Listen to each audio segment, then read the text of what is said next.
Real estate agents making 100 grand with no degree. You've seen the videos. Netflix built entire shows on it. And the license? About 2 months and $500 in most states. That part's real. But before you sign up for anything, I need to show you one number nobody puts in a thumbnail. $8,100.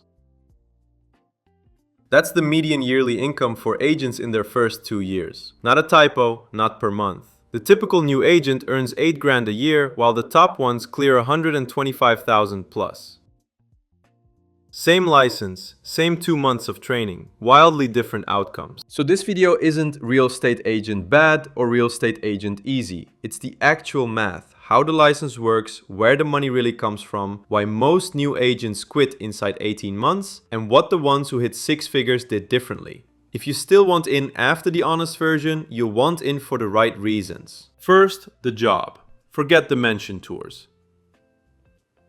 An agent's actual week is prospecting for clients, returning calls at weird hours, writing offers, coordinating inspectors and lenders, and holding nervous people's hands through the biggest purchase of their life. It's a sales job wrapped around a customer service job. The houses are almost the least of it. Step 1. The license. And here's the part that surprises people. No degree, sure, but this is not a just start career. Every state requires pre-licensing coursework. 40 hours in some states, 180 in Texas. Budget $500 to $2,000 total for the course, the exam, and the fees. Most people finish inside 2 or 3 months while working their current job. Then the exam. Quick reality check. Only about half of people pass on the first try. It's not impossible, it's just that people treat a real licensing exam like a driving test. Take a practice exam before the real one. That alone puts you ahead of half the room. Step 2, and this is the part no one tells you before you start. Your shiny new license is useless on its own. By law, new agents must work under a licensed broker. The brokerage takes a cut of every commission you earn. In exchange, you get their brand, their systems, and, if you choose right, their training. Here's how new agents pick wrong. A brokerage offers you 90% of your commissions and you think, obviously. But 90% of zero closed deals is zero. First year, pick the brokerage with real mentorship and hands-on training, even at a worse split. You're not choosing a paycheck, you're choosing who teaches you to survive. Quick pause. If you just landed here, this is Sam Gets Hired. Every week, Sam takes one career and runs the honest numbers on it. No degree required. The comments literally voted for this one. If that's your kind of thing, subscribing takes 1 tap and the next roadmap shows up in your feed Sunday. Okay, back to the money, because this is where it gets interesting. There's no salary. Zero. You earn when a deal closes, and only then. Say a house sells for $400,000 and your side's commission is 2.5%. That's 10 grand. Sounds great. Then your brokerage takes its split and taxes come out of what's left because you're self-employed now. Real number in your pocket? Maybe 4 to 5,000 per closed deal. One more thing that changed recently. Since the big commission settlement in 2024, buyers sign a written agreement with their agent upfront, and commissions are negotiated openly instead of baked in. For you it means one thing. New agents have to be comfortable talking about their fee out loud from day one. Awkward for some people, practice it. Now stack the full income picture. New agents, around 8,000. All agents, median, mid 50,000s. Top 10%, 125,000 and up, with no ceiling above that. That spread is the widest of any career we've covered, and it exists for one boring reason. This job pays per transaction, and most new agents simply don't close enough of them, which is why people quit. Your first deal typically takes 3 to 6 months to close from the day you get licensed. And until then, the money flows one direction, out. License fees, association dues, marketing, gas. If you walk in with no savings and rent due, the math breaks you before the career even starts. Most agents who fail don't fail at selling houses. They fail at surviving the gap. So here's the survival move the successful ones use. Join a team. Established agents run teams that hand new members actual leads, people already looking to buy or sell. in exchange for a bigger cut of your commission. Worse split, way faster first deal. For year one, a team is the closest thing this industry has to training wheels. Use them.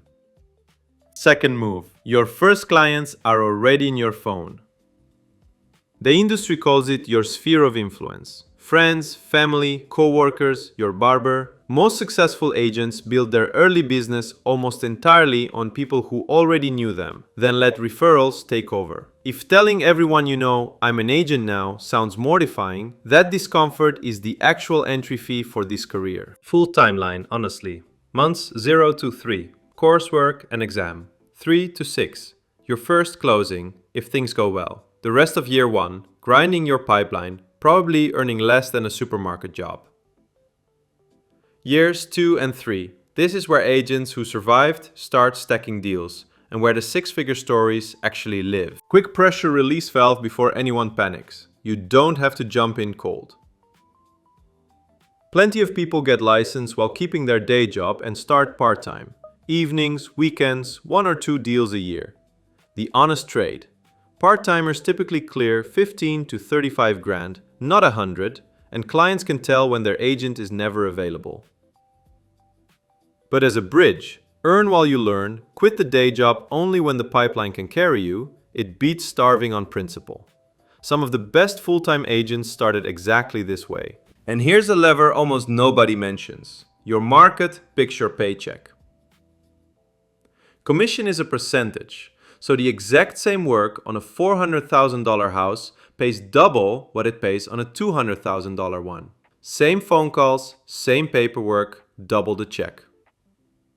That's why agents in expensive metros need half the deals to hit the same income, and why identical effort produces wildly different bank accounts in Ohio versus California. You can't always choose where you live, but if you're mobile, run this math before you pick. So, the 100K from the thumbnail, real or not? Real, but it's not a year 1 salary. It's a year 2 or 3 production level. Roughly 15 to 20 closed deals a year in a mid-price market, fewer in an expensive one. People hit it every year. They're just the ones who treated it like building a business, not like getting a job. Who shouldn't do this? Honestly, if talking to strangers drains you, if you need a predictable paycheck to sleep at night, or if you can't fund 6 months of your life from savings, this specific career will hurt you.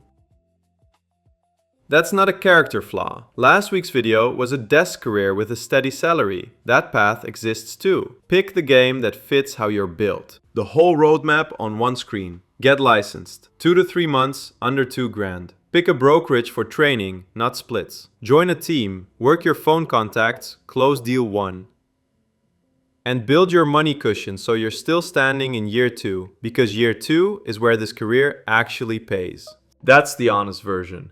If it made real estate sound harder than the other videos promised, good, now you know what you're deciding. Sam picks the next career from the top comment, so drop yours below and vote on the ones already there. Subscribing gets you the next roadmap this Sunday. That's the whole pitch. And if you're still thinking about that license, go look up your own state's course hours today. 5 minutes. That's step 0, and it's free.